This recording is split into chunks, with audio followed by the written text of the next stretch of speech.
each other, talk to each other about what they're depressed about.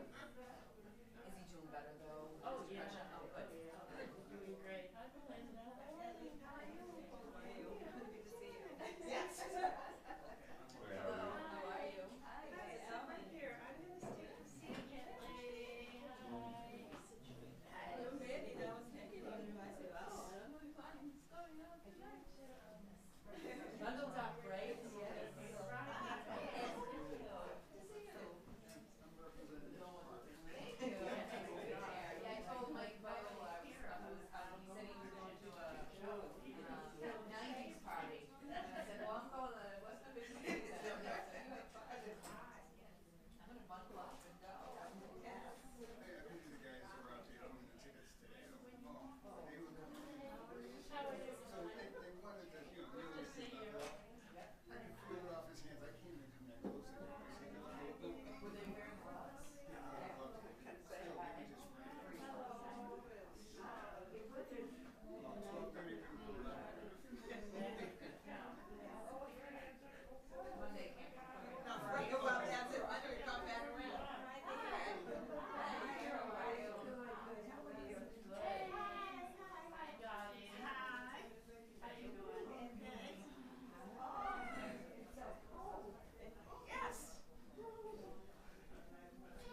Am I in the right seat? You're in the right seat. Okay. You good? I am good. All right, I'm gonna get some water. We'll get started. All right.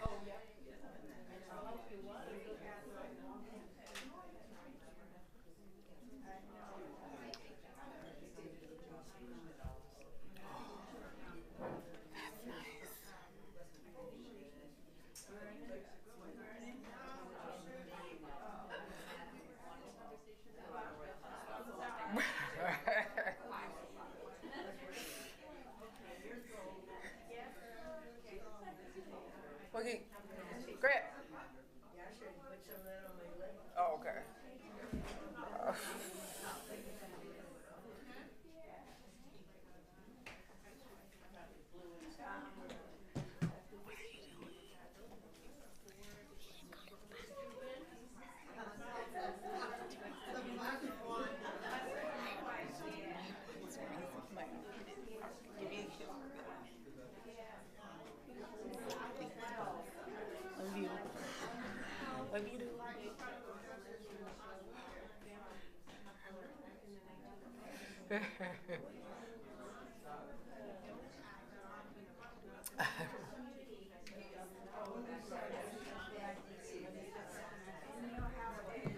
So are we picking these up or are they going to pick up sound? Yeah. What's that? The We'll, mic? we'll pick them up. Okay. Okay. You all right with that? I'm going to try. Okay. Just just bring it up close. Okay. Like that. You can check it. You can check it. Check. Like that? Yeah. All right. Oh, I got the thumbs up. God. Check.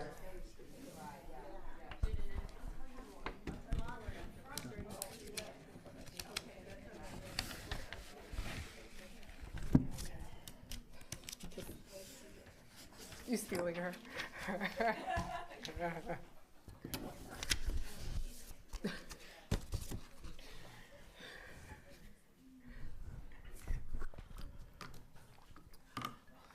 Okay.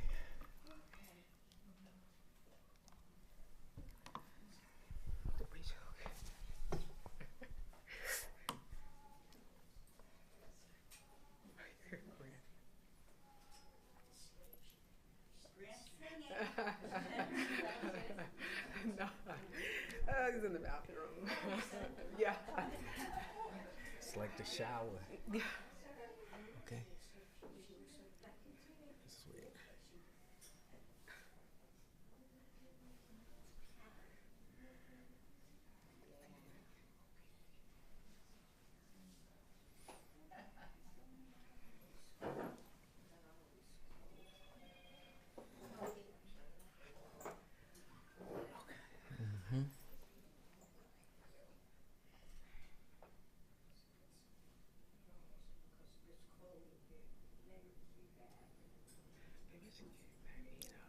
We good, son? Yes. Okay.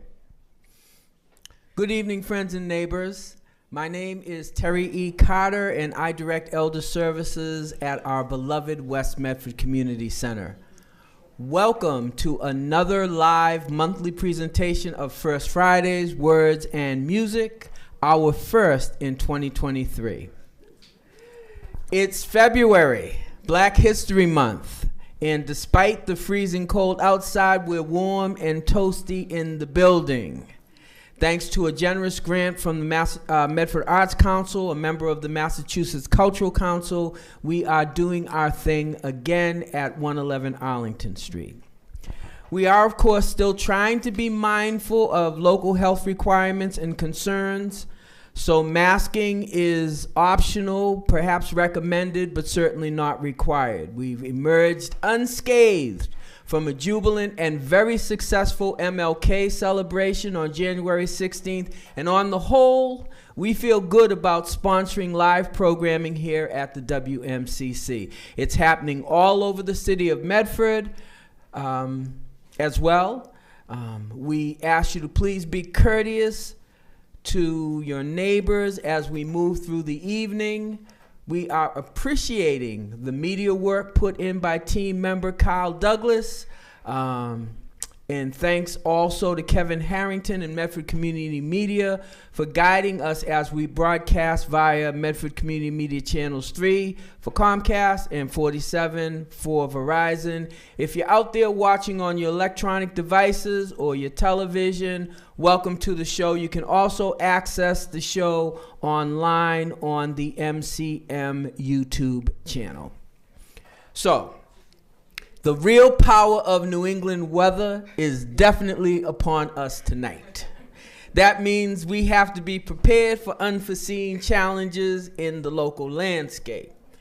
You were no doubt expecting to see new NAACP President Jillian Harvey sitting in with me tonight for a local conversation.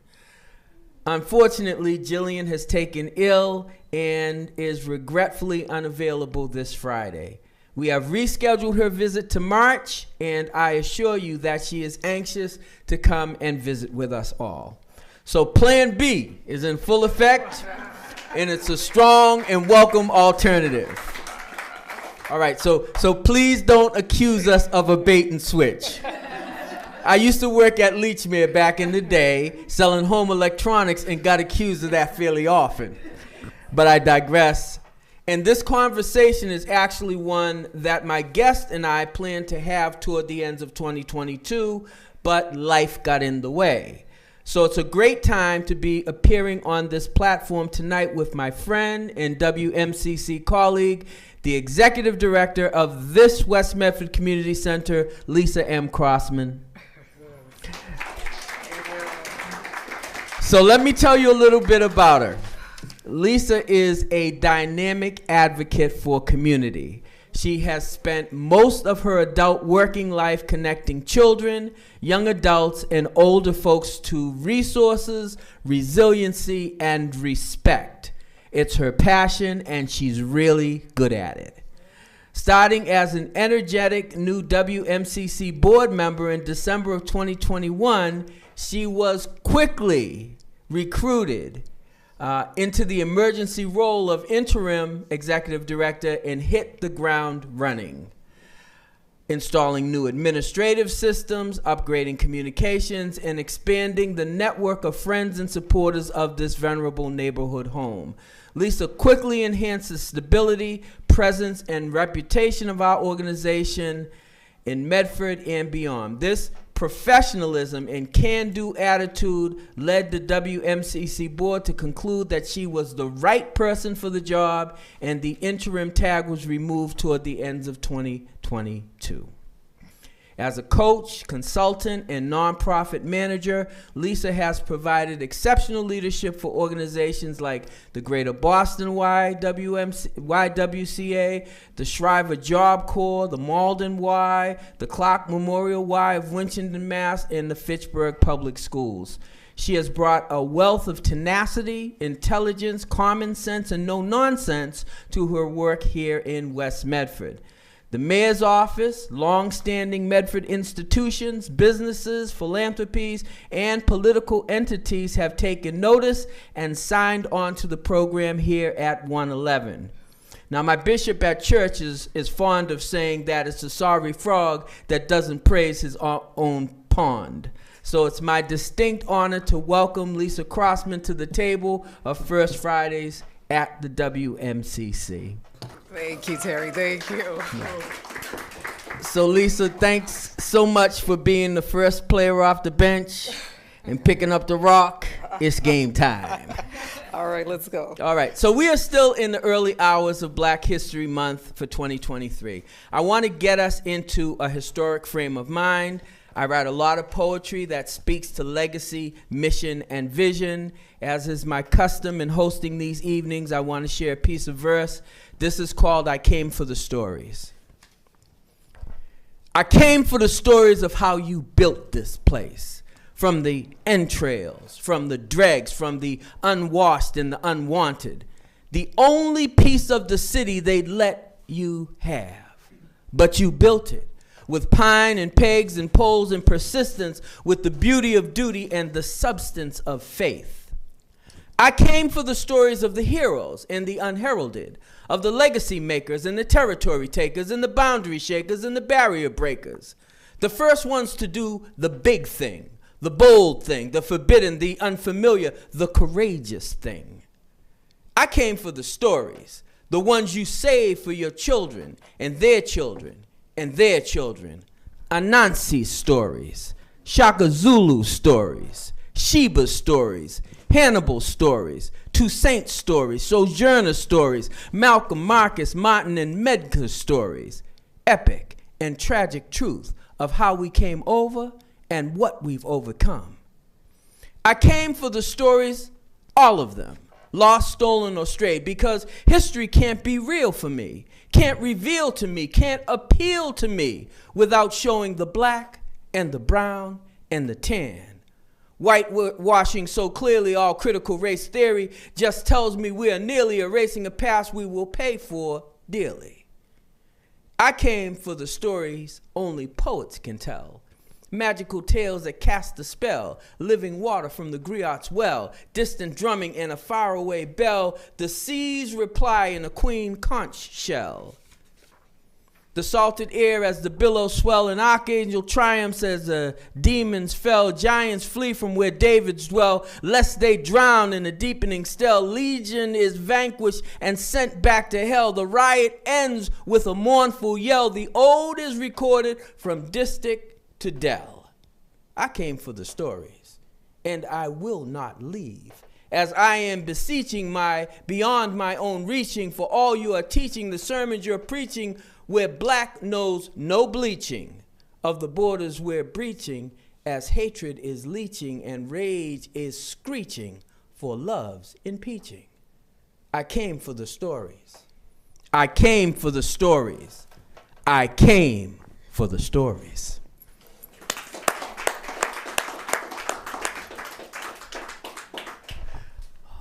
So that's the lay of the land. Let's have a friendly chat with Lisa Crossman. So Lisa, can you talk a bit about your history with this West Medford neighborhood? Okay.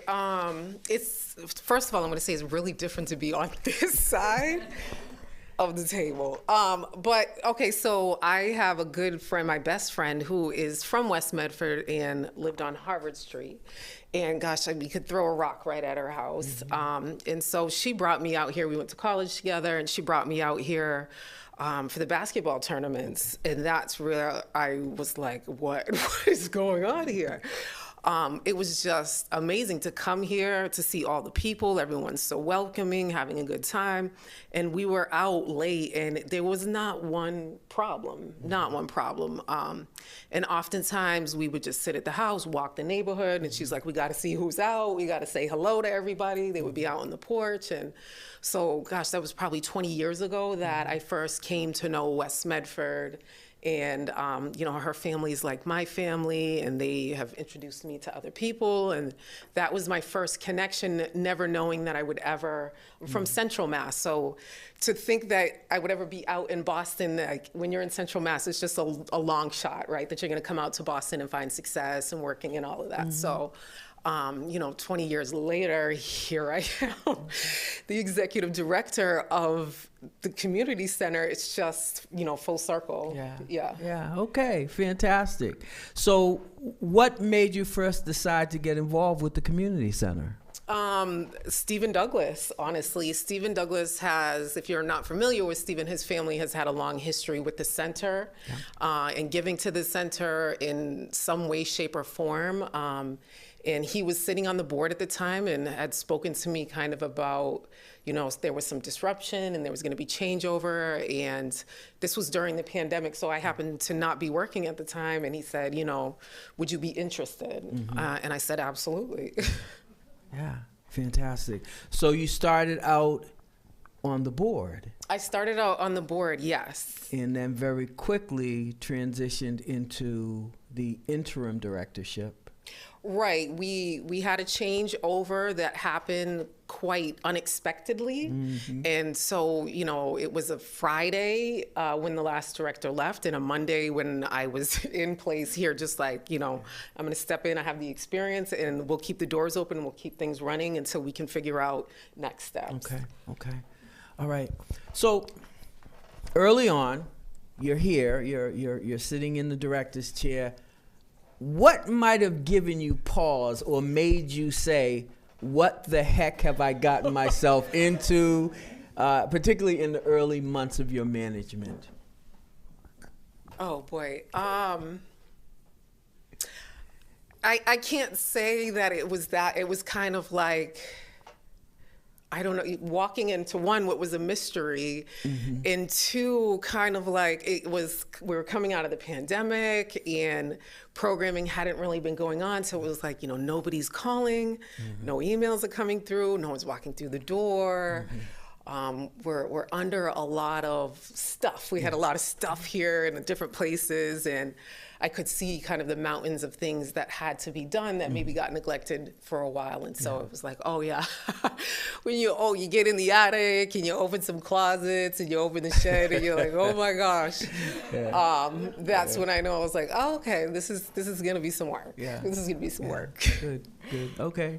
All right. So you're directing the WMCC, and you can luxuriate over this if you like. What so far have you been taught about West Medford in the greater city of Medford? I have been taught that a city can be very much like a town, in that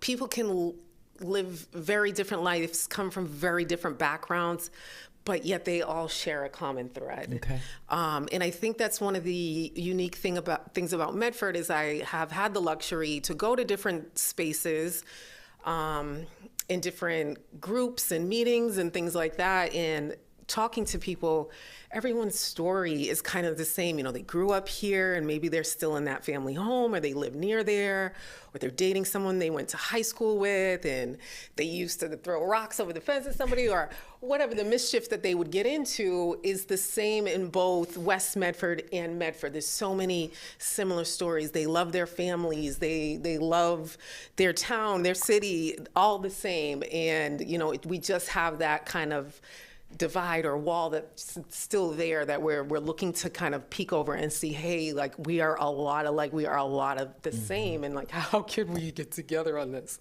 I'm sorry, I see my son in the corner. Honey, he thinks this is the Grant show tonight, so I told you.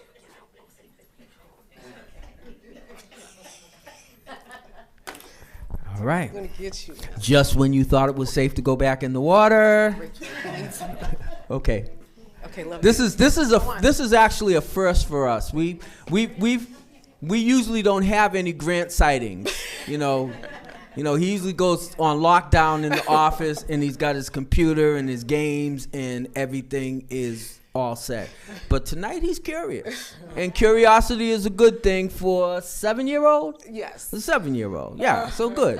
And if I embarrass him enough, he'll end up back in the office with his laptop, so it's all good. It's all good. So, quick game, and we may play more than one, but I want to do a quick game of word association. So, all right. I'll give you a word, and if you can, shoot back at me what it suggests to you, and you can amplify it a little bit. All So, right. first word: resiliency.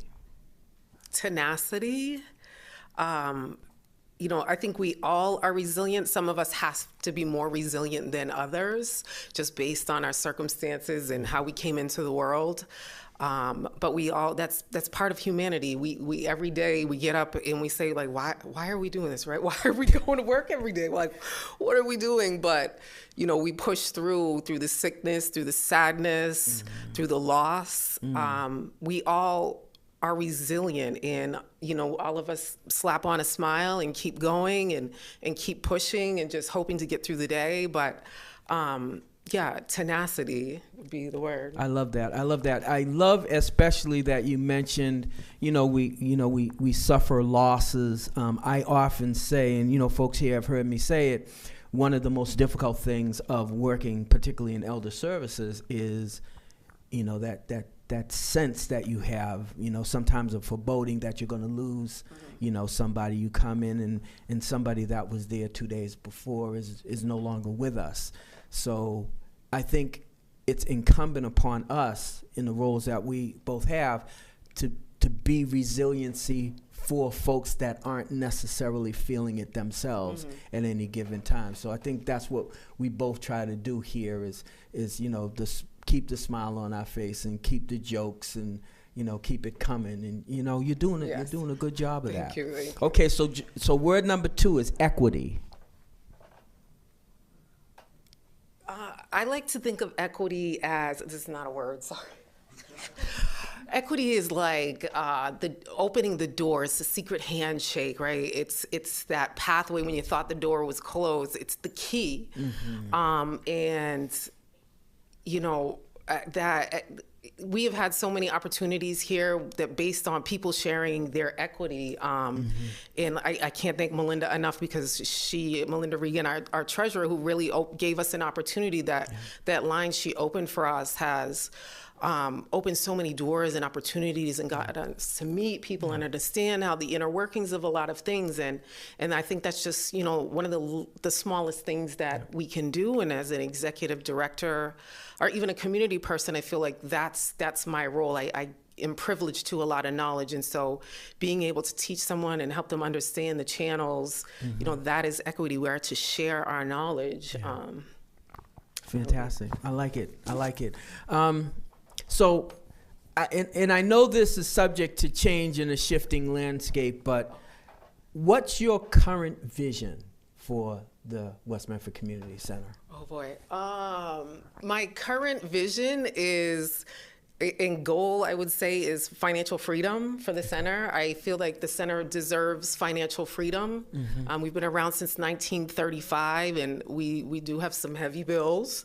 But once we are financially free, then we're removed from that grant space. And what's tough about the grant space is that, we are subject to the grant maker, which is oftentimes the federal government and others, but, they deem the language, they deem how we are to count our community, right? And I don't believe that's a way that we should approach business and community or nonprofit, is to say, hey, I got to count my numbers. What's the race? What's the gender? What's the age? So it would be nice to just do the work. Yes. Because we're doing the work. Yes. So that is the vision. The vision is to inject a teen space here, and connect our seniors to that, and work on some garden space and connect community through that. So that is the vision. Yes. And going into the resiliency hub work, whether or not the city is funding a grant, that pilot grant, and whether or not we are able to get funded again, we plan to continue that work. Sure. We live in a floodplain over here, so we want to make sure our residents are prepared. We feel like that's important work as well. So that's the vision. More keeps adding to the plate. Keep it coming. Keep it coming. So folks should know that you're a basketball lifer. That's true. Okay? That's all right? very true. Playing and coaching. What has the game of basketball given you that you take into directing WMC activities and relationships? Oh, wow. So I have been a coach, a ref, a player, and coached at the high school level. So, it gives me confidence to work because, it's a male-dominated space, number one. And so it's given me the confidence to network, to lead, to know when to follow, to know when to pay attention, change plan, when I need to recruit more players to get into the game, how to boost up the energy, and to map out long-term. We just don't show up to a game and play. We have a strategic plan of how we're going to win the game. And if you're a good coach, you have plan A through Z, because you just never know what's going to happen in the game, and how to manage time. Time is such an important factor in basketball. And, the last 30 seconds of a game, a lot can be changed in those moments. And so, that it has done a lot for my life. I know it's done a lot for many others, Brianna included. Teamwork, learning to get along, right? Finding no weaknesses, making sure you're building people up, all of that. Okay. So back to word association. Okay. Support. Community would be the word for me. I feel like I find a lot of support in community, especially being here. And I feel like I try to find spaces where we can be supportive. Yeah, there's days when it's just like, I don't have it. I just don't have it. And then, you know, a senior will walk through the door and make some type of joke or make me laugh. And I'm like, all right, Lisa, like, let's get into it. Or I'll get a call from someone from the city, like Frances, and she's got this idea. And we're like, all right, let's go. We like just changed the whole forecast. And it's just, that's how I frame it. Good stuff. Communications. I would say charge it to my head and not my heart. One thing I'm getting buried in is emails, absolutely, positively. So I prefer to like pick up the phone and talk to people personally, show up to somebody's office. So I prefer in-person communication. I think it's so important, and we've lost that over the years. You know, 20 years ago, we would be making an appointment to see somebody. You pop in and say hello, and I've kind of missed those times. I don't know if we can bring those back, but I think communication is important. I think we lack something in Zoom. You can't really tell someone's character or their energy through Zoom. And I think, you know, being in person and communicating is really important. That's how we understand one another. I was just wondering if that was the Caribbean calling me, because I sure enough need to be there right now. Okay, so maybe I'm asking this a little bit too early, but I'm going to ask it anyways. Right. So what has been your favorite moment or few moments of being part of this family thus far? Oh, man. Summer basketball is definitely at the top of my list. You know, basketball's in my heart. So to have, we have 40 girls in our league, which is kind of unheard of for basketball, to have 40 girls get along and playing basketball together. So that has been something. The senior group has been amazing. That is another great moment for us, for me personally, in getting to know everybody, knowing the people on the walls and the stories. You know, Buddy Clayton used to say to me, I used to say, good to see you, and he said, good to be seen, right? So things like that just stick with me. And definitely the events, MLK Day was a big one, like what we went through just to pull it off. So those have been some highlights, but you know, there's not one down moment that I can speak of. I could sit here for the whole time and tell you, rip off a bunch of times that I've enjoyed. Good. So, what new initiatives are you excited about for this this program year that we're in right now? So the Circles the Resiliency Hub is the overarching. The Resiliency Hub work we'll be doing with the city and the partners in that group. I'm looking forward to that and us coming together, finding a way to all work together and kind of close all the gaps. And within that, we'll be doing some anti-poverty work with a program called Circles USA. We'll be the first chapter in Massachusetts, which is pretty exciting. And some teamwork, to be honest. Teamwork is kind of in my wheelhouse. Near and dear. It is very near and dear. And so, you know, looking to add more programming, maybe transform the space and open the space to our teens who are looking for, you know, some caring adults, some value-based programming. Understood. Okay, very good. Okay, so here's another word, activism. Oh boy. Courage. I would say courage, right? It takes a lot to say, this is what I believe. This is what I see is right, and this is what I see is not right. Justice and injustice. And to stand on that. I think that's a tough space to be in. Absolutely. Right? You really got to know who you are and what you believe and know what your past is to do that. And I think that, you know, a lot of people they don't go in it. Most people don't go in it for the accolades, right? The people who are in that, for that space get that. But there are so many others who are out there battling in just the voice in the wilderness, you know, up against the mountain and the pebble against the mountain. But they do it anyways, and I admire that trait and quality. So very good, very good.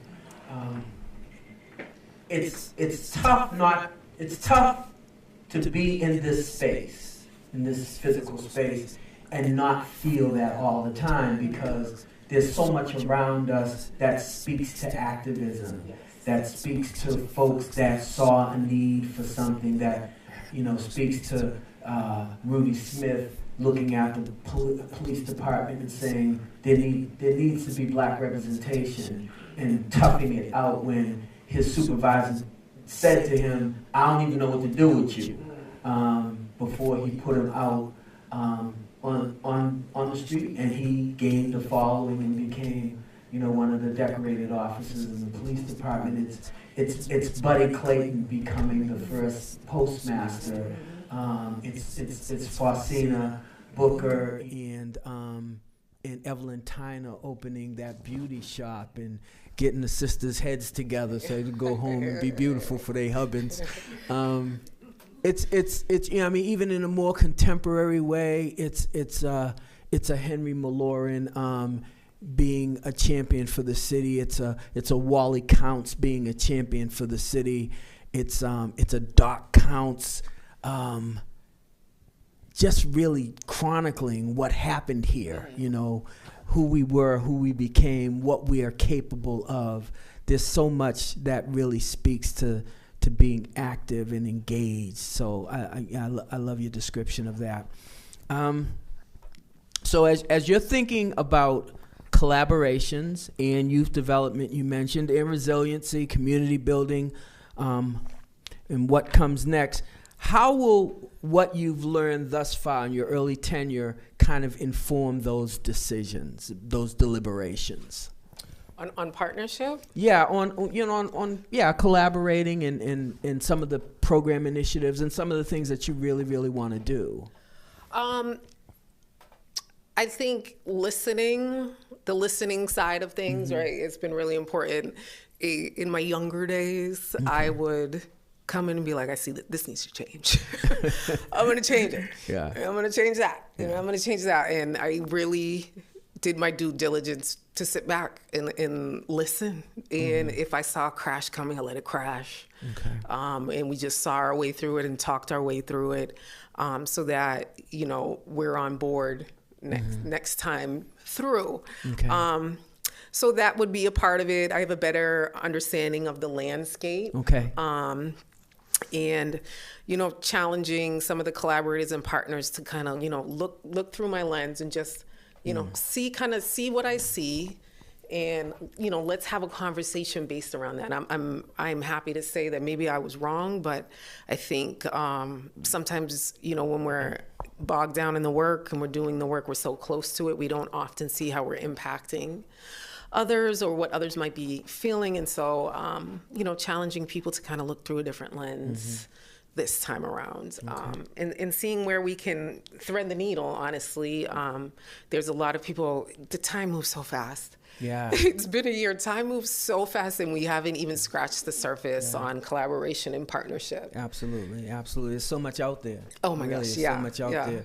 And, you know, I think you've seen just in the time that you've been doing the job, how many people have been kind of on the outside looking in, waiting for an invitation or waiting for some type of initiative that can kind of bring them to the table. And we've been really fortunate in that regard, because a lot of the folks who are waiting, we've been able to kind of invite in and, you know, and start to get that collaborative thing working well.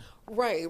And, you know, to their credit, people have been kind of just waiting, kind of seeing what's going on, as they should, and, you know, feel comfortable enough to say, like, okay, let's give this a shot. Okay. So we value those opportunities and giving us second and third chances, and, you know, to get it right. Yeah. Second and third chances. Yeah. Okay, so it's a little bit more personal. You can take it wherever you would need to take it. All right. But what would people who are just meeting you be surprised to learn about you? Oh boy. Oh gosh, this is gonna get personal. Telling this story today, you would be surprised to know that I gave birth to Grant at home. At home, it was planned for the hospital, but man, he shot right out at home. Grant's out of here.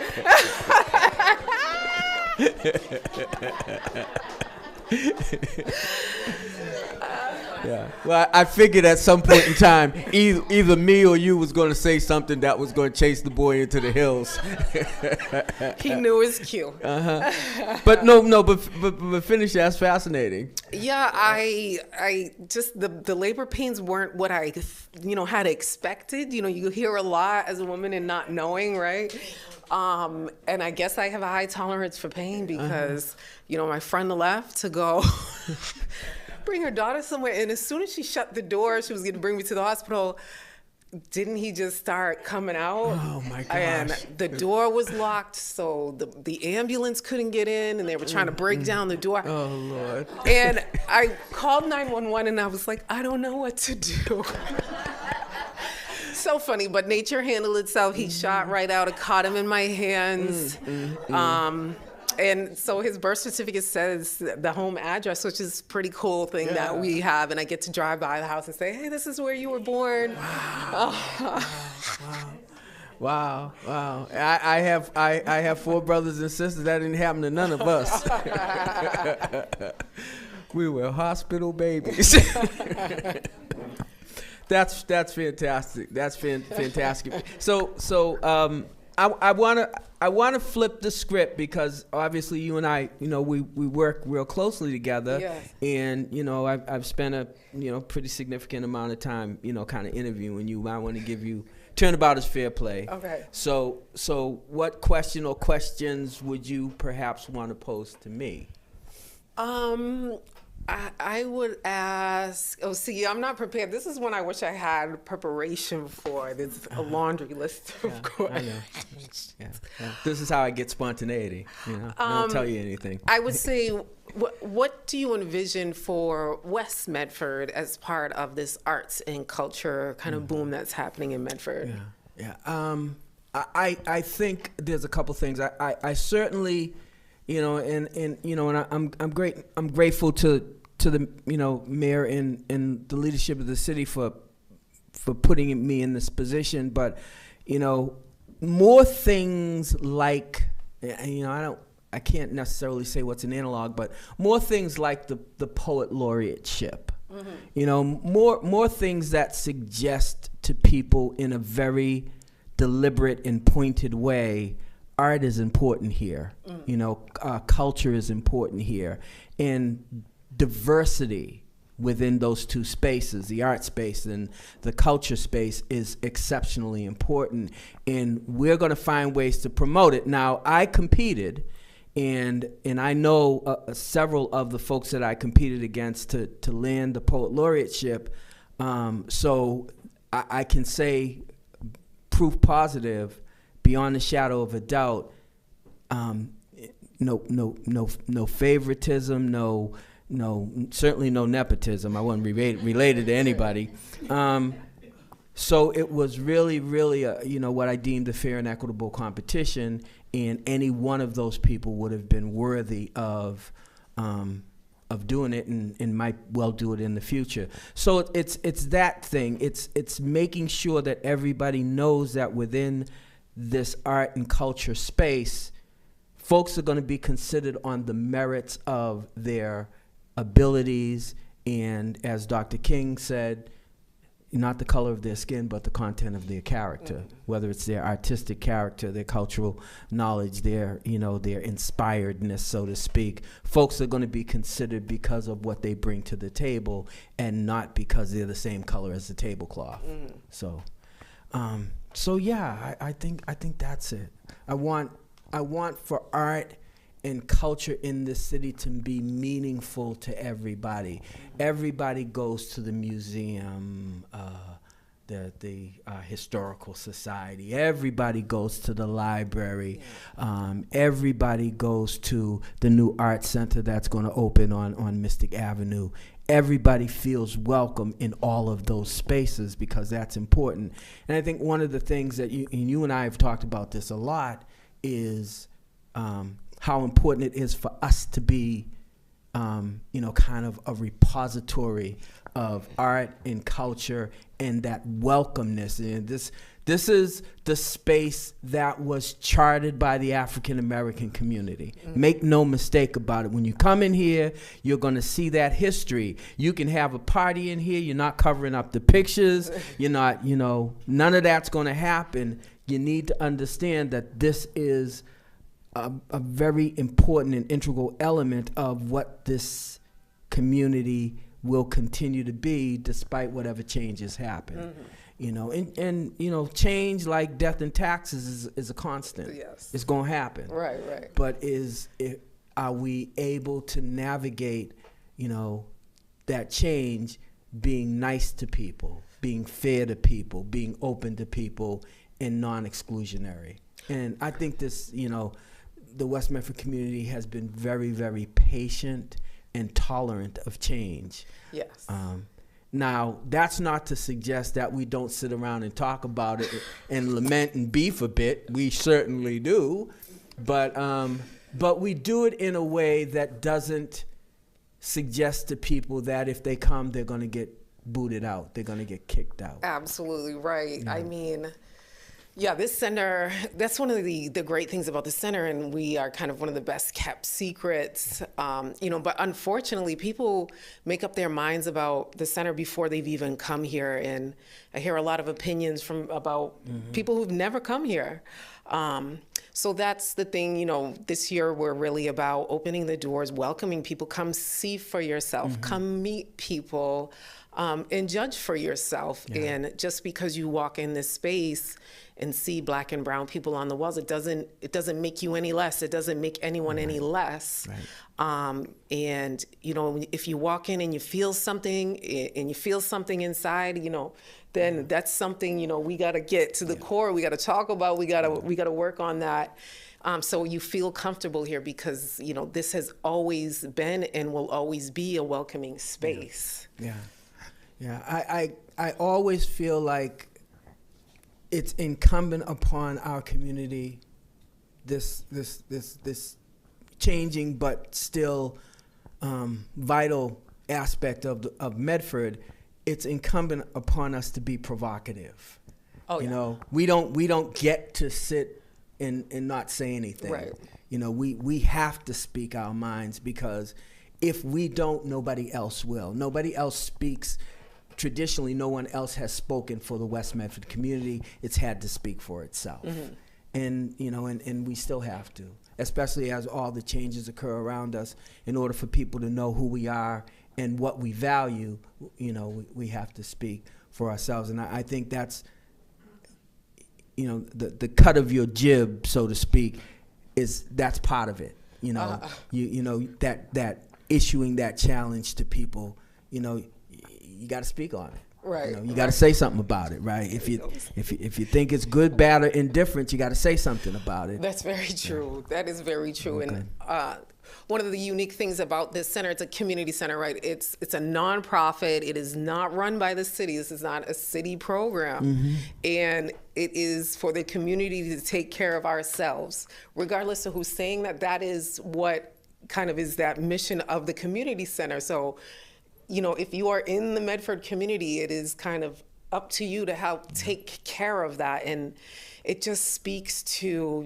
this higher notion of, kind of letting it all go, letting the work go and letting the stress go and all those things go, and taking care of one another and making sure everyone is all right and checking in and looking not to see what's in someone else's bowl, but to make sure they have enough. Yeah. We really need to get back to that kind of space. And, I'm not challenging anybody. I'm just saying, I don't live here. I live in Malden, you know what I mean? I don't have a vote here. I don't have anything here. My son and I, we give a lot of time here, and, it's not our community, but we very much take it in as our own, and we would hope that others in Medford did the same, right? Yeah. Time, money, energy, effort, whatever you have to give a little. Yeah, and you know, and I'm gonna challenge you in one way, and that is that, you know, when you say it's not your community, It is. I would counter that, yeah, because I think if you ask any one of my seniors, they used to be my seniors, you know, now they're your seniors, you know, you own, I rent, you know, but they will say she's one of us, you know, she's part of us, and I think the comfort that they all feel with having you at the helm of the community center is really something that's pretty unparalleled to me. You know, and we've got to go back a long ways to be at a place where we could point to, you know, someone who's led the center and say they get it. You know, they really get it. We not to suggest that we haven't had folks. We've had great folks working in the community center, but I think the consensus of the people that I talk to, you know, my program folks, is that, well, you know, she gets it, you know. Yeah. So, you know, when I don't feel bad when they bypass me on a fairly regular basis and go straight to your office, right? I'm like, oh, that's kind of, isn't that kind of a senior thing, you know? Shouldn't they be talking to me? But you know, it just goes to show that a level of comfort has been achieved, which with several of your predecessors, I'm not gonna name names, you know, but folks know who I'm talking about. It wasn't gonna happen. You know, that level of comfort was never gonna be achieved. And again, we've had some great leadership, so I'm not trying to throw anybody under the bus. But if they miss the bus and the wheels roll over them, you know. Yeah, they've been very gracious, and my son goes to St. Ray's, so every day I'm walking to go pick him up. You know, we spend money here. We go to buy food and all that to the Walgreens. We ride the train into Boston, all of that. So we're very much a part of the community. Absolutely. Yeah. Yeah. I mean, you know, it's no secret. I live out in Randolph. You know, I'm here, you know, several days a week to do the job. But I got, you know, people on Monument Street. You know, my aunt's on Mystic River Road, right? And you know, running the part of the city that the mayor don't run. And so I've never felt that I didn't have a place in Medford. And, you know, and I'm assuming that Medford didn't really feel that way either, or else, you know, certainly, you know, in terms of, you know, being a poet laureate, that never would have happened. You know, they would have said, well, you don't even live in Medford. Right. So, but, you know, clearly they thought that I was, you know, kind of adding enough value to where they could, you know, say, okay, cool. I have to say, I've been in Malden for 7 years, and I don't feel connected. I even worked at the Malden Y. I don't feel connected there, but I absolutely 100% feel connected here. Yeah. So, yeah, and that goes to speak on, you know, your community of Medford. You know, that I feel at home, my son feels at home, people know him, everybody's kind to him. Yes. He says hello to people on the street. So, yeah, it speaks volumes. Yeah, very good, very good. Well, it's been an illuminating time, and I'm, you know, obviously we could do this for hours and hours, and on some days, you know, when it's quiet in here, you and I get into it, and you know, we talk a lot about all of this stuff. But I want to give you, you know, the last word. We're gonna switch up things in a little minute, but what are your parting thoughts? What do you want folks to know?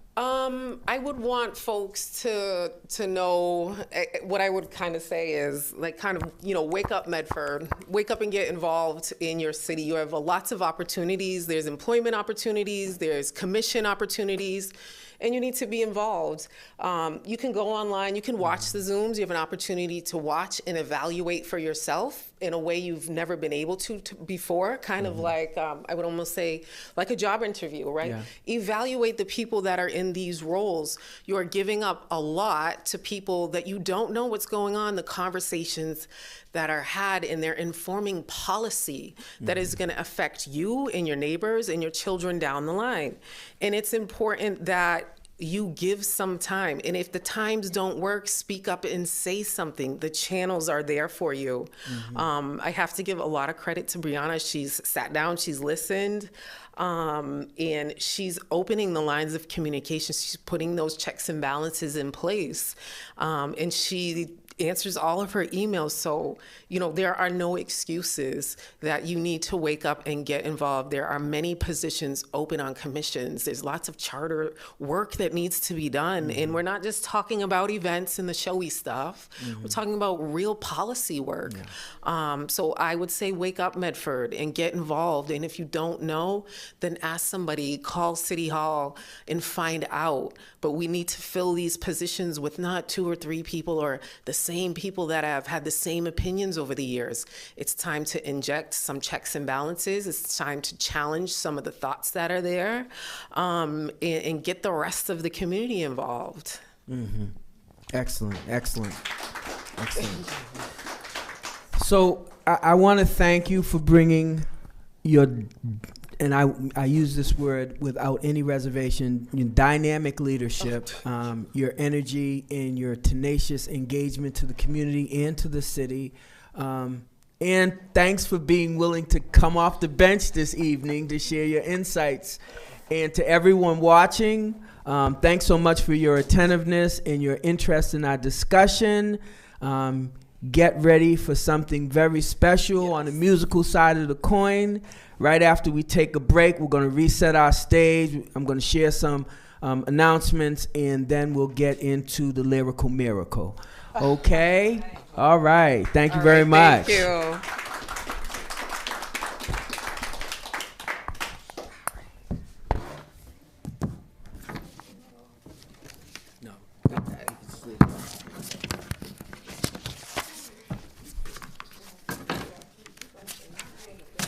Okay, yes, feel free to talk amongst yourselves. There's some snacks in the back if you're interested. Restrooms on the left-hand side. Where did the chair come from? Chris, my sister. Oh, she did.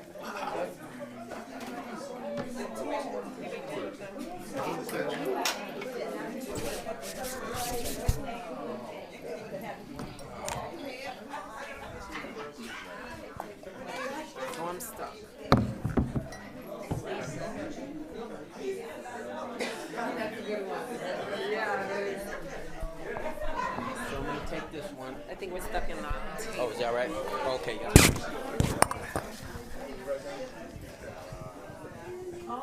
Perfect. I'm going to take this one and just leave it over here. And the other one is going to be for Katani. Okay. So we just need to get rid of the table and put her in front and center.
You feel good? Okay. So we're going to get right back into it. So if I can get everybody to take their seats. Okay, so the seniors know, but for those of you out there that are watching and seeing us for the first time or getting involved, thinking about getting involved, the elders can join us each week, Tuesday through Thursday, for a nutritious lunch and a vibrant fellowship. Lunch is served at 12 noon. You can call 781-483-3042 to make a reservation. Okay, and Jillian Harvey, the new president of the Mystic Valley Branch NAACP, will be joining us for First Fridays in March. March is Women's History Month, and we can all look forward to a bit of a warm and great conversation with a new friend. So look out for that. Saturday, February 18th, 12 to 4 p.m., our second Black Entrepreneurs Marketplace and Sale, celebrating Black History Month and sampling the wares of a host of great vendors and creative folks. This is our second such event, and the first one was epic, so you want to come out, hang out, spend your money. Okay, February school vacation, Tuesday through Friday, 221 to 224, from 3 to 5 p.m., we're having an event called Show Me the Funny, a team comedy workshop with Cedric Arno. He's a local comedian and an entrepreneur, and he's going to teach kids how to be on stage and be funny with folks, okay, in a non-threatening and easygoing way. He's a good guy. Tuesdays, beginning 3/7 for 6 weeks, you can join our friend and former board member Jamil Webb Davis for Get Your Money Life Organized, the 6-week online class designed to help de-stress your personal financial management. Okay, and we will post and send notices about all of these things on our Constant Contact. Saturday, 3:25, 2 to 4 p.m., look for the Women's History Month tea in collaboration with the West Medford Senior Club. Stay tuned for more details. Okay. In April, we will be hosting the WMCC's live annual legislative breakfast. Stay tuned for further details. And then Saturday, 6/17, we're projecting for the future. The WMCC will host a Parkside Juneteenth celebration, okay? It's going to be big. All right, so how can you help us? Your tax-deductible donations help to support the mission of WMCC. Partner with us in carrying this mission forward. Please consider making a tax-deductible donation to this vital community organization. You can make your donation by phone, online, or by check. Please contact Lisa Crossman at 781-483-3042 for more information or to become a member. Membership has its privileges. Okay, folks. Now it's time to turn our attention to the lyrical miracle we've engaged for this evening's musical side of the ledger. So tonight we go to 2 well-established and highly professional performers that have gained a huge local following and have also taken their wonderful talents well beyond Massachusetts in New England. It gives me great pleasure to introduce my friend and sister, Katani Sumner. Katani Sumner is currently an educator in the Newton Public Schools, as well as a sought-after speaker and singer-songwriter. Well known as the inspirational MC for the gospel brunch at the original House of Blues on the Fenway to rave gospel brunch. She served in that role at the House of Blues Fenway to rave reviews. Katani is currently a member of the House of Blues Schoolhouse Band, where she is the singer-narrator for the History of the Blues presentations. Katani's most recent project has been the creation of the Zebra Friends podcast, a friendly conversation and exchange of ideas between long-term friends who happen to be black and white, hence the zebra Peace. The podcast is available on Apple and Spotify. She is a vocalist with an amazing repertoire and a great sense of lyrical style, as you will soon see and hear. Welcome to West Medford, Katani. Thank you. Okay. And no less an accomplished and highly sought-after musician, songwriter, composer, and arranger. Let me also present Marc Copeland III. Marc is an associate professor of music at Berklee College and the founder and CEO of Microscope Music, LLC. He's known throughout the New England region as a jazz master, an exceptional teacher, and an advocate for young musicians looking to establish their career in the business of music. Marc is himself a Berklee-trained musician whose abilities and exploits put him on the I want to play with him lists of many of the area's top professionals. Ladies and gentlemen, it may be cold outside, but it's about to heat up in this room. Here's Katani Sumner and Marc Copeland. Wow. Thank you, thank you, thank you. So let me say, it's an honor to be here. I've never been in this building, never been in this space. And we were watching the live stream upstairs. So Miss Lisa, we have some things in common. I played ball. I used to coach basketball. I stopped at refereeing. But I'm so honored to be here at the beginning of Black History Month. And can I just say, I am thrilled to see bodies in these chairs. I was praying for the best, but ready to prepare for the worst. I was going to sing to my husband, and I was like, it's okay. And the cameraman, and we were just going to get our little thing going on. But you guys, we are going to make this worth your trek in the polar tundra, okay? So thank you so much for coming out. And if it's okay with you, we're going to take like a little musical history tour. Is that all right? I thought so. And so I want you to feel free to chime in and jump in. We might learn some things. So as the narrator at the House of Blues, now I actually worked at the original House of Blues, the Blue House in Cambridge. Any of y'all ever gone to that one?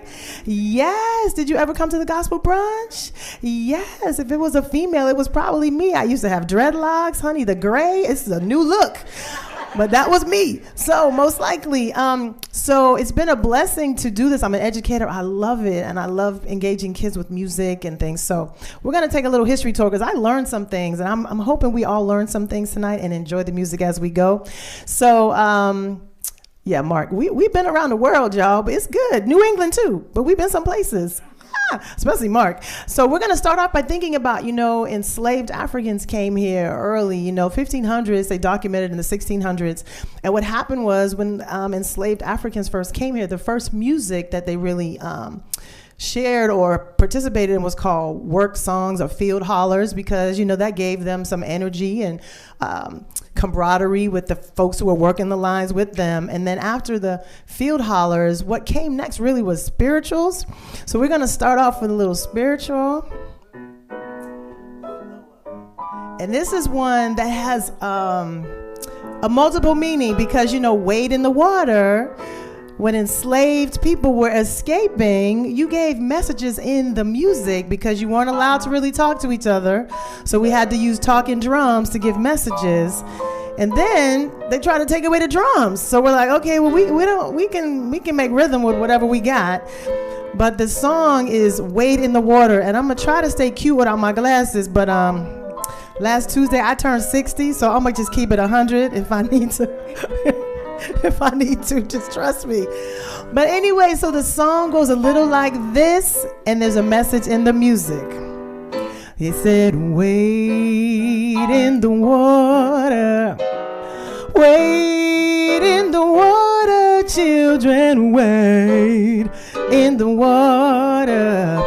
God's gonna trouble the water. See that host all dressed in white. God's gonna trouble the water. The leader looks like the Israelite. God's gonna trouble the water. Wade in the water. You can sing if you want to. Wade in the water, children, wade in the water. God's gonna trouble the water. See that band all dressed in red. God's gonna trouble the water. It looks like the band that Moses led. God's gonna trouble the water. If you know it, sing it. Come on. Wade in the water. Y'all sound good. Wade in the water, children. Wade in the water. God's gonna trouble the water. Look over yonder, what do I see? God's gonna trouble the water. The Holy Ghost are coming for me. God's gonna trouble. Everybody, let's sing it. Wade in the water, yeah. Wade in the water, children, wade in the water. God's gonna trouble. Here's another verse, y'all. If you don't believe I've been redeemed, God's gonna trouble. Yes, just follow me down to the Jordan stream. God's gonna trouble. All right, big finish. Everybody, let's sing. Wade in the water. Wade in the water, children, wade in the water. God's gonna trouble the water. I said God's gonna trouble. Keep on moving, God's gonna trouble. Keep on believing, God's gonna trouble. Don't give up because God's gonna trouble the water. Yeah, yeah, yes. So one of the things we tell young people, and they don't want to believe it, but all the American music forms originated from the blues, to keep it real. Like, we didn't deal with classical, but country, all of that came out of a foundation of the blues. And so, we went from spirituals, and we have the blues, and now the blues originated in the Deep South around the 1890s, 1860s. Woo. Okay, here we go. It's early. I had to go early. I know. So they incorporated spirituals and work songs and field hollers and shouts and chants and rhymed simple narratives from the African American culture. Now, there are many different types of blues, including country blues, Delta blues, and classic blues, which usually featured women out in front of bands such as legends Ma Rainey and Bessie Smith. And they were the first real recorded artists to really, their music went national because music started being charted and recorded. And so we're going to do this classic blues song called Backwater Blues. And this song was really about it was written in 1927, released in 1927, in response to the Great Mississippi Flood. Anybody ever heard of that? The Great Mississippi Flood of 1927? Just one? Well, here we go. Can y'all hear me okay? We're going to learn some things tonight. You heard of this? Okay, listen. This was terrible. So in 1927, it was the most destructive river flood in the history of the U.S. 27,000 square miles were depths of up to 30 feet over a course of several months. So this was bad. And approximately 500 people died. I'm surprised more people didn't die, but maybe there weren't that many living. I don't know. But anyway, this was Bessie Smith, and this is Backwater Blues. And y'all are so good, I might give y'all some choreography. Here we go. When it rained 5 days and the skies turned dark as night, yeah. When it rained 5 days and the skies turned dark as night, yeah. There's trouble taking place in the lowlands at night. I woke up this morning, can't even get out of my door, no. I woke up this morning, can't even get out of my door, no. There's enough trouble to make a poor girl wanna where she wanna go. Can I put your hands up and be my thunder and lightning? When it thunders and lightning and the winds begin to blow. Come on, thunder. Come on, lightning. When it thunders and lightning and the winds begin to blow, yeah. There's thousands of people ain't got no place to go. Now, can y'all clap in rhythm? Here we go, try this. Backwater blues don't call me to pack up my things and go, yeah. Backwater blues don't call me to pack my things and go, yeah. 'Cause my house fell down and I can't live there no more, no more. Yeah.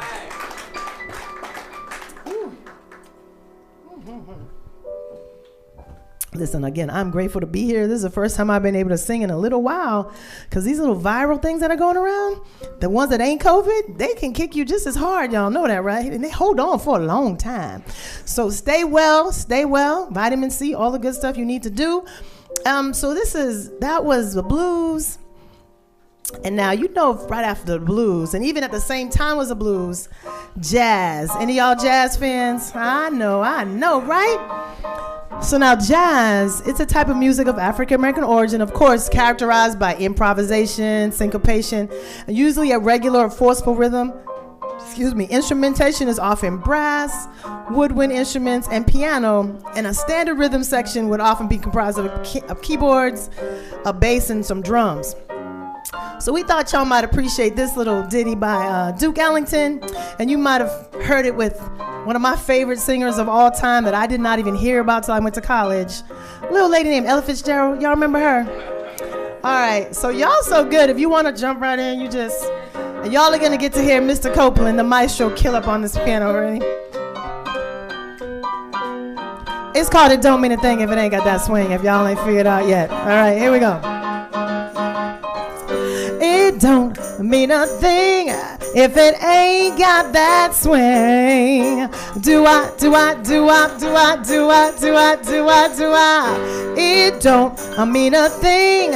All you gotta do is sing.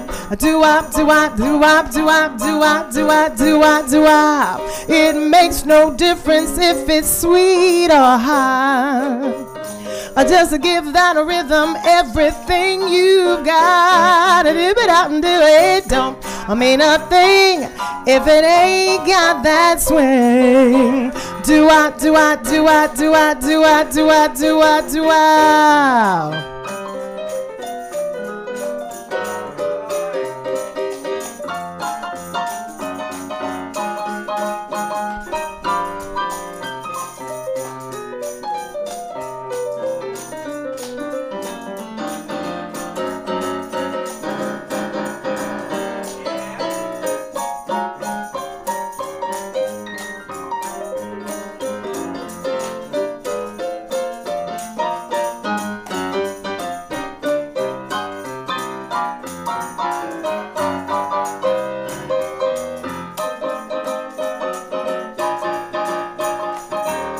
It don't mean a thing. Give it up for Marc. If it ain't got that swing.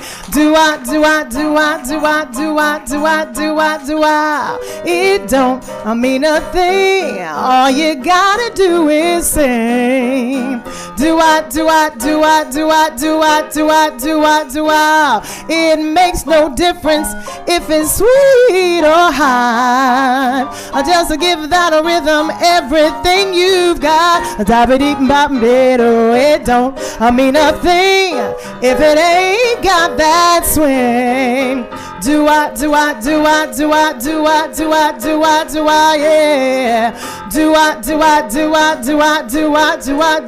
One more time.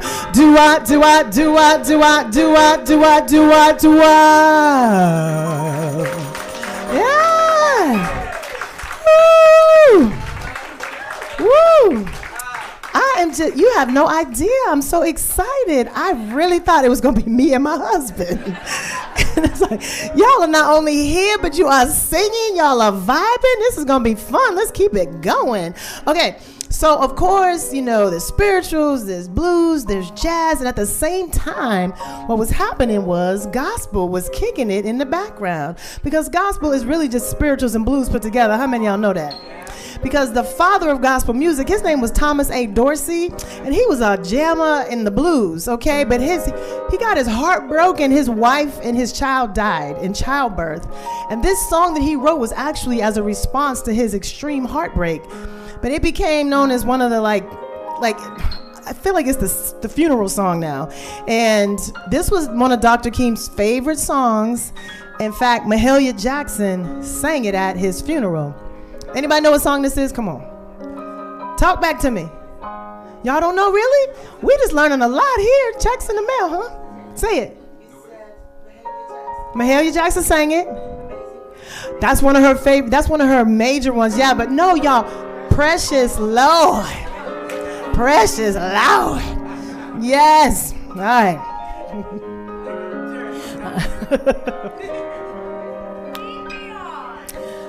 Ooh. Precious Lord, take my hand, lead me on, let me stand. I'm tired, I'm weak, and I'm worn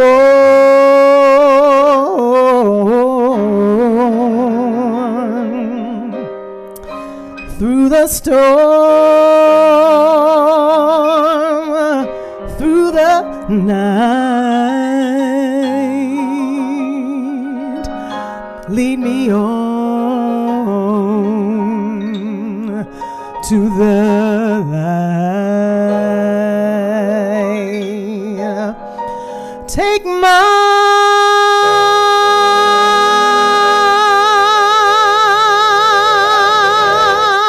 hand, precious Lord, and lead me home.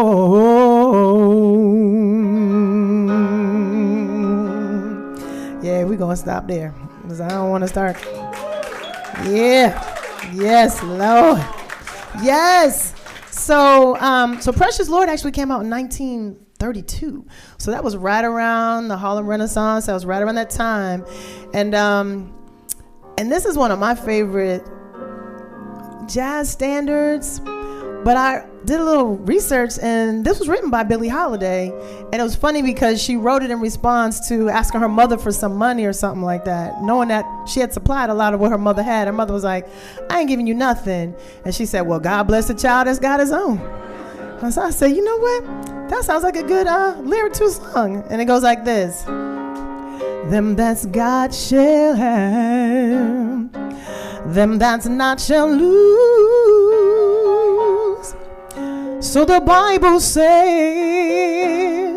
and it still is news. Said your mama may have, and your papa may have, but God bless the child who's got his own, who's got his own. Well, the strong gets more, while the weak ones fade. Empty pockets don't ever make the grade. Said your mama may have, papa may have it too, but God bless the child who's got her own, who's got her own.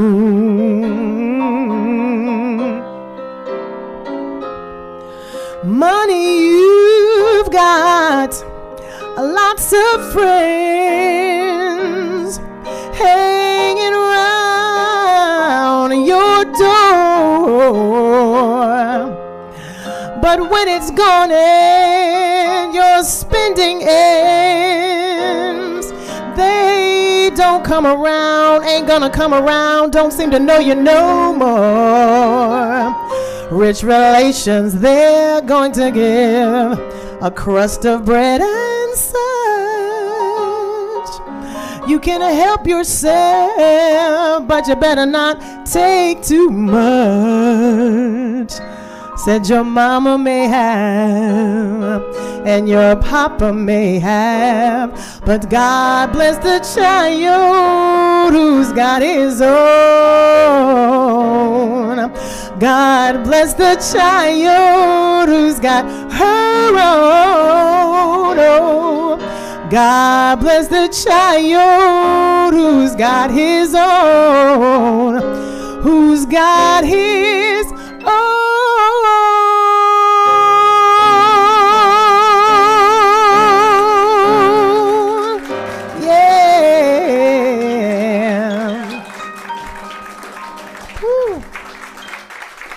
Thank you so much. So this next song is a gospel song technically, but it was written originally as a children's song back in 1933, but it became a civil rights song. It came to be, I think first came into prominence, sung by Sam Cooke, believe it or not, in 1964. And this is one of my favorite, this is like one of my anthems, because my mission, I say that I want to be light and provide love and laughter through music, education, and care. But anyway, I believe we are all light. And so you can sing this with a 2-year-old, you can sing this with a 102-year-old. And for me, it still has significance because we are all a light. Some might be a little flashlight, some might be a high beam light, some might be a whatever. But we're gonna have to give it so we can, let's sing, what beat can we give this? I wish my husband could play something for me. Pull out the tambourine, honey. All right, here we go. So here's a little rhythm lesson. It's on the 2 and the 4. So if you're rhythmically challenged, I still love you, but I'm gonna help you out, okay? So you're gonna tap your foot on the 1 and clap on the 2. Here we go. Try this. You're gonna go stomp, clap. There we go. Come on, stomp, clap. You got it. Come on. Stomp, clap, stomp, clap. If y'all can try to hang in there with that, thank you, honey. Here we go. This little light of mine, come on and sing. I'm gonna let it. This little light of sing it like you mean it. I'm gonna let it shine. This little light, I'm gonna let it shine. Let it shine, let it shine. Come on, everybody, sing. Everywhere that I go, everywhere I go, I'm gonna. Everywhere. I'm gonna let it shine. Oh, everywhere I go, I'm gonna let it shine. Let it shine, let it shine, let it shine. Let's do one more verse. You can't blow it out. You can't blow it out. I made this up. I'm gonna let it shine. You can't blow it out. You can't blow it out. I'm gonna. You can't blow it. You can't blow it.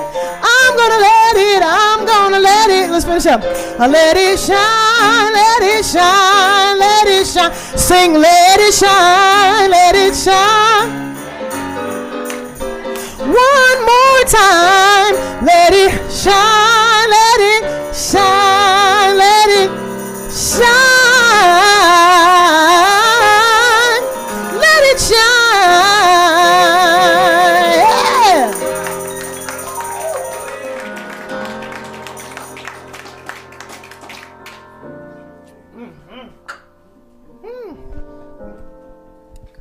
All right, here comes another little history lesson. Let's see if y'all know it. I was going to bring candy and give it out, but I was like, anybody going to want no candy? But anyway, here you are.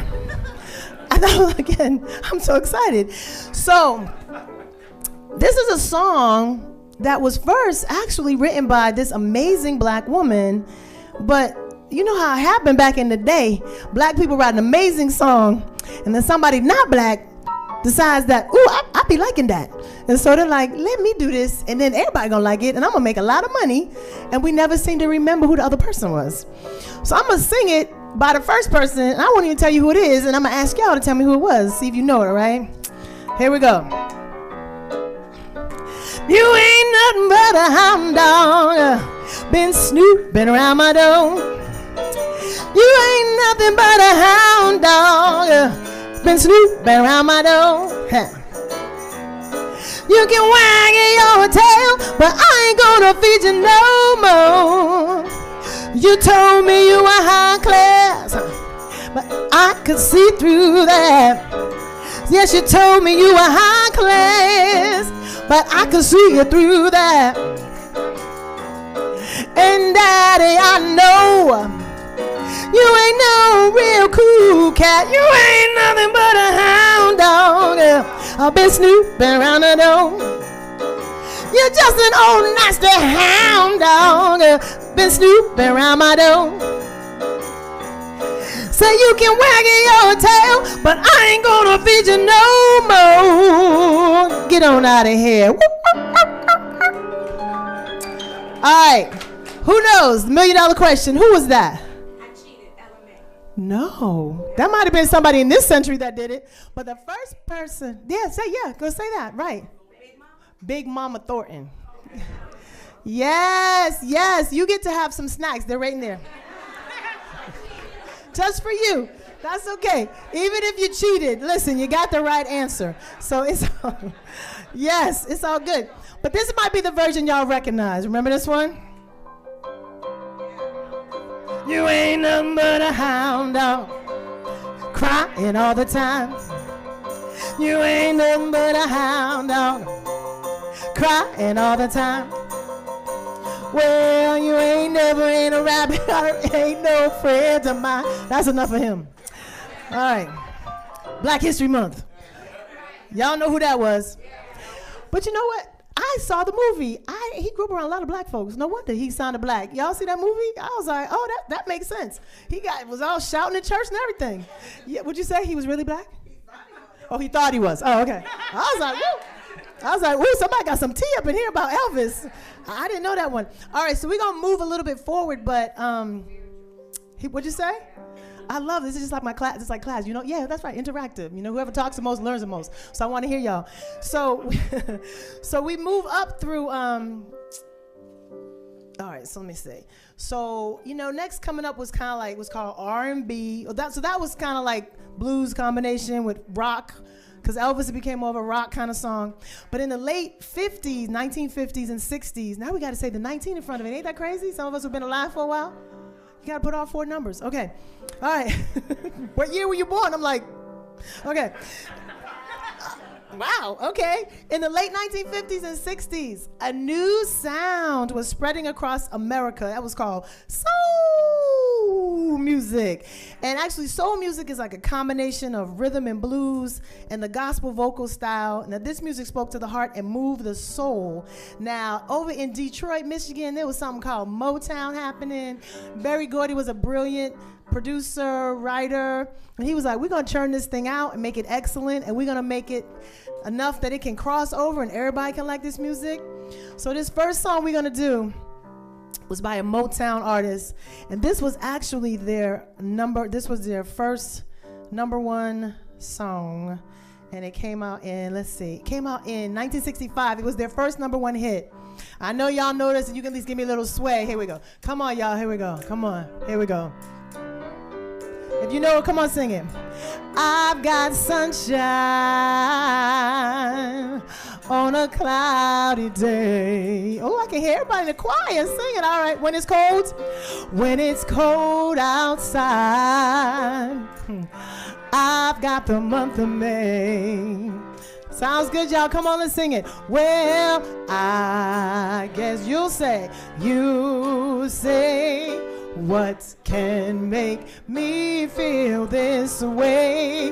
My girl, my girl, my girl, talking about my girl, you know the second verse?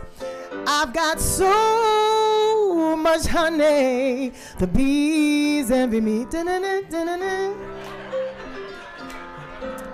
I've got a sweeter song than the bees in the trees. Come on, y'all, sing along with me. Well, I guess you say, What can make me feel this way? My girl, my girl, my girl. Talking about my girl, my girl. Ooh. All right, we should probably end it. Yeah. Right. Because, woo. I haven't had to talk and sing at the same time in a long time, y'all. Hold on. This is when you say, okay, open up your notebook to this page here, and y'all work it out for the next 5 minutes. But hold on. I had to go with my sister, known as the Queen of Soul, as the 1960s brought protest songs and protest music. This song was originally became famous by Otis. He wrote it. Otis Redding wrote this song. But she took it and just like, so most people assume it's her song, but it actually was someone else who put it out first. But we give Riri all the credit for this one. Y'all ready? I'm getting a little. What you want? Baby, I got it. What you need? Do you know I got it? And all I'm asking is for a little respect when you come home. Hey, baby, when you come home, mister, I ain't gonna do you wrong. Why you gone? I ain't gonna do you wrong, 'cause I don't want to. And all I'm asking is for a little respect when you come home. Baby, when you get home. Now, I'm about to give you all my money, and all I'm asking, return, honey, is give me my purpose when you get home. Baby, when you get home. Now,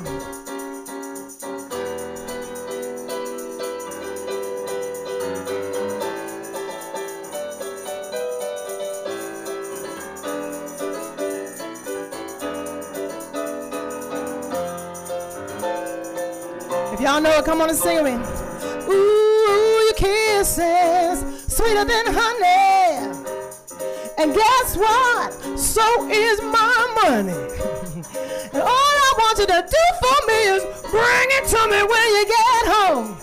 Baby, whip it to me when you get home. Hey, come on, sing along with me. Say R-E-S-P-C-T. Find out what it means to me. R-E-S-P-C-T. What? Take care, T-C-B. Oh, a little respect.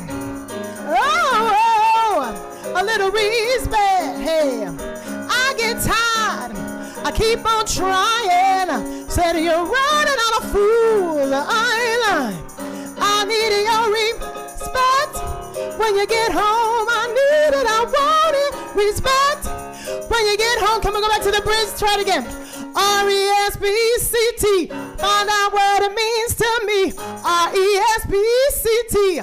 Take care, T-C-B. Oh, yeah. Respect. Hey. Woo. Yes. Oh, we having us a good old time. I'm having a good time. Y'all having a good time? I feel like you're like at my private party here. We're just like jamming. All right. So you know, like the 60s was a time of protesting, and songs were coming out in the 60s about what was going on in the world. And this is a song that was written in protest to the Vietnam War. And I know y'all are of the right generation to know where we going with this. Our brother Marvin. If you know, y'all can sing along. Here we go. Mother, mother, there's too many of you crying. Brother, brother, brother, there's far too many of you dying. You know we've got to find a way to bring some loving here today. Father, Father, we don't need to escalate. You see, war is not the answer, for only love can conquer hate. You know we've got to find a way to bring some loving here today. Sisters is first. Picket line, sister, and picket sign, sister. Don't punish me with brutality. Come on, talk to me so we can see what's going on. Hey, what's going on? Tell me what's going on. What's going on? Hey.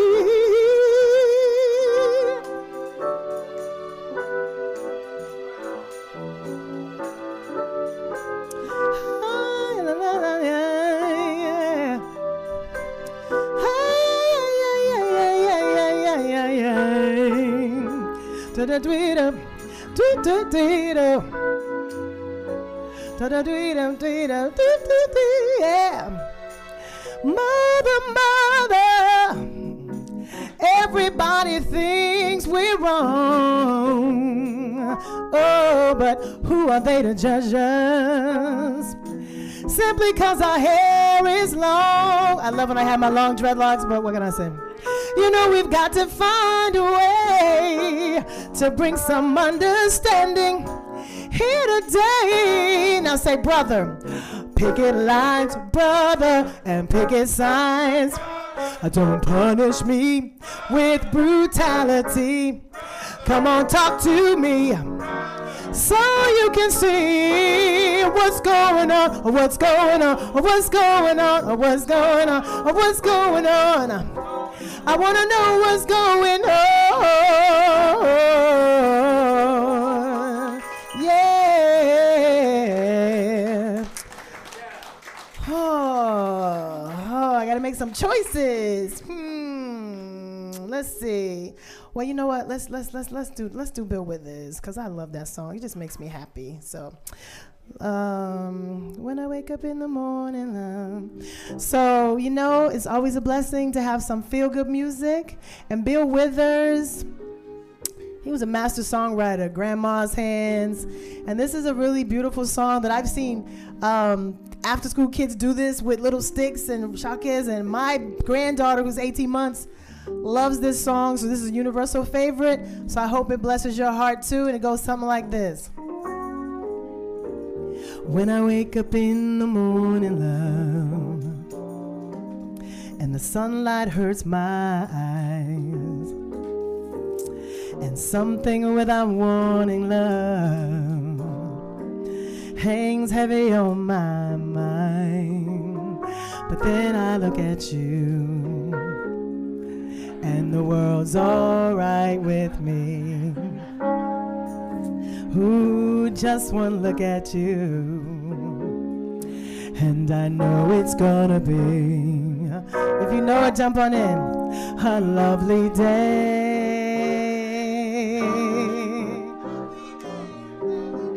Thank you, Christian, for backing me up. A lovely day. A lovely day. When the day that lies ahead of me seems impossible to face, when someone else instead of me always seems to know the way, but then I look at you, yeah, and the world's all right with me. Just one look at you, and I know it's gonna be a lovely day, a lovely day, a lovely day.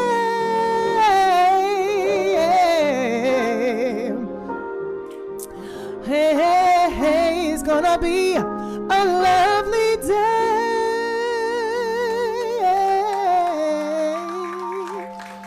Yeah. So, yes.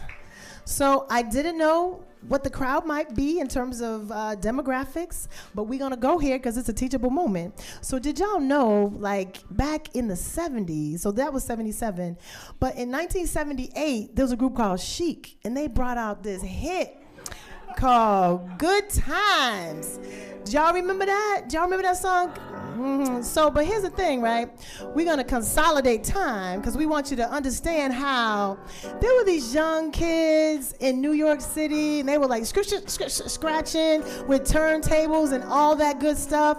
And they started sampling before you had to ask permission. And they took this hit by Chic. So just to remind you what it sounded like, this is the hit that came out by Chic. If you know this, raise your hand. It goes like this. Good times. These are the good times. Yeah. Leave your cares behind. Oh, leave your hands. These are the good times. Come on, if you know it, sing it, because we need some more good times around here. Good times. All right, got some dances. Come on, y'all.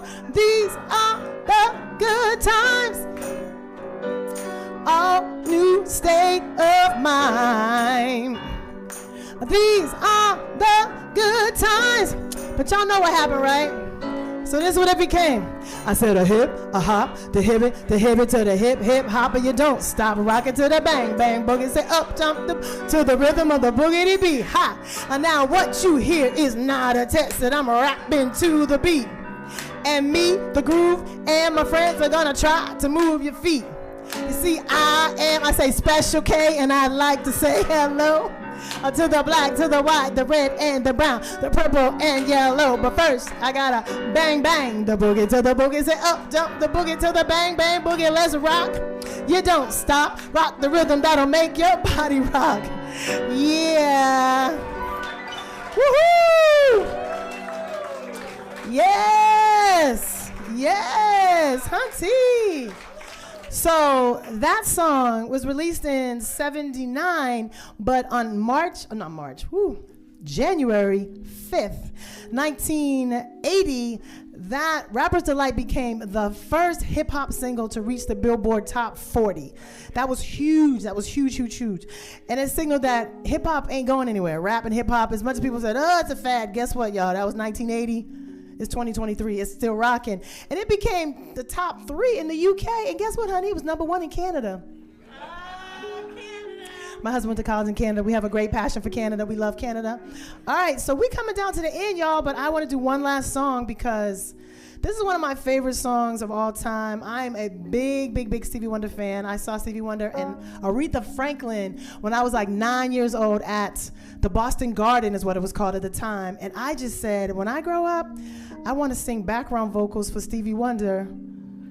And oh, Jesus, do I not have the lyrics? I'm going to fake my way through this one. Okay. That's frightening. Okay.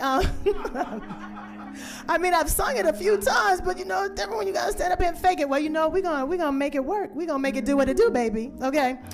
But and I always said I wanted to be Aretha Franklin at that time, but Aretha had a rough life, so I'm, you know, thankful that didn't happen. And I wanted to sing background for Stevie Wonder, and so we're just gonna sing a little bit of this and send us on our way, and just know that I'll be loving you for always. My husband and I, we've been married for 37 years.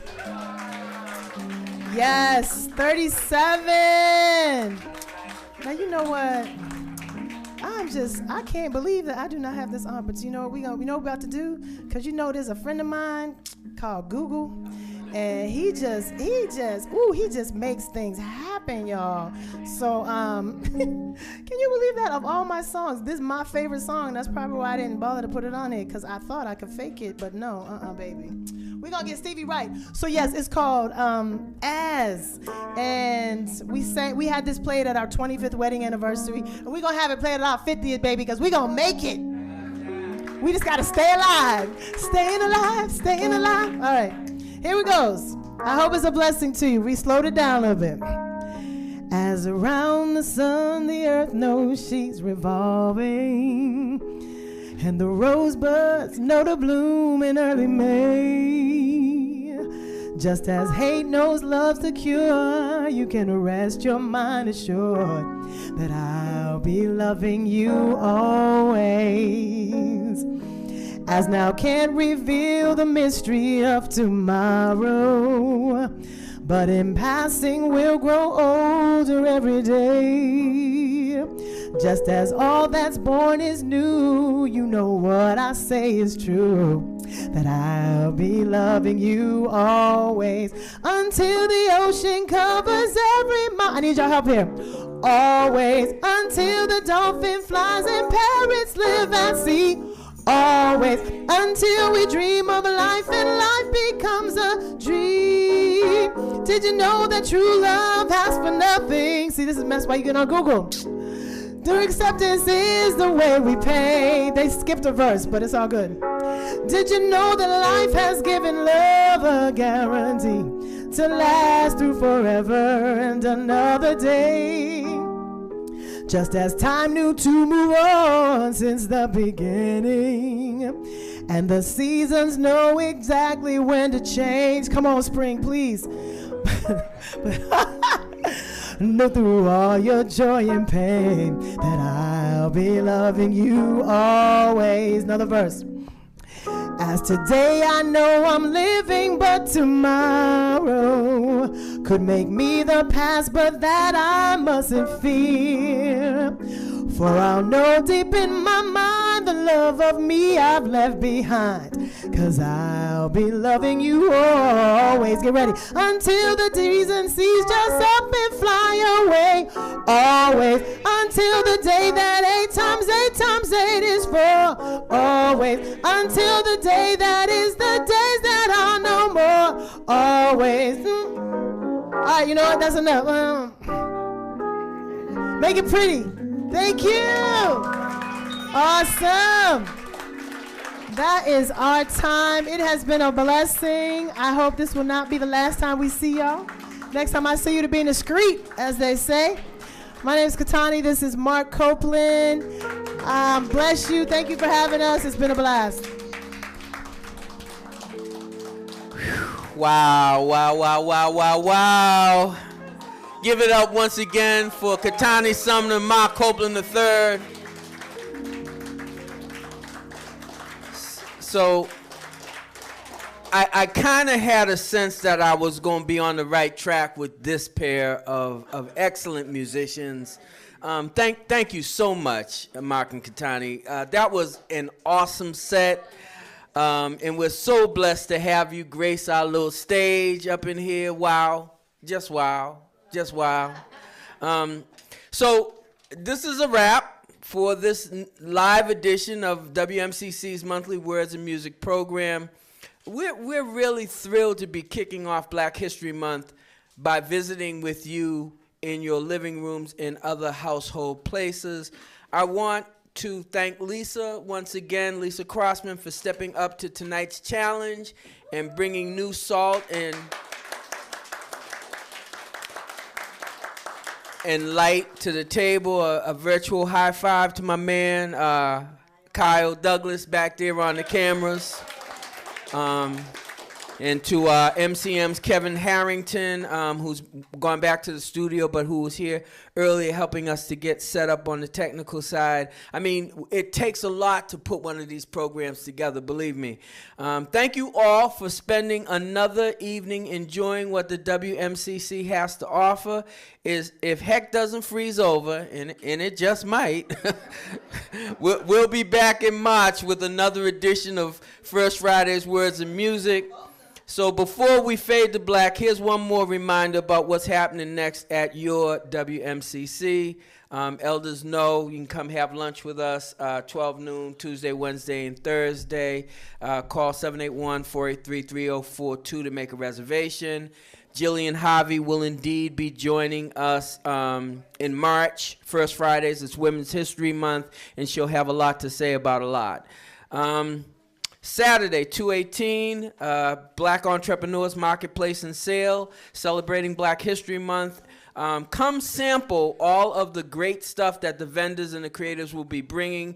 This is our second time out, and the first one really was great.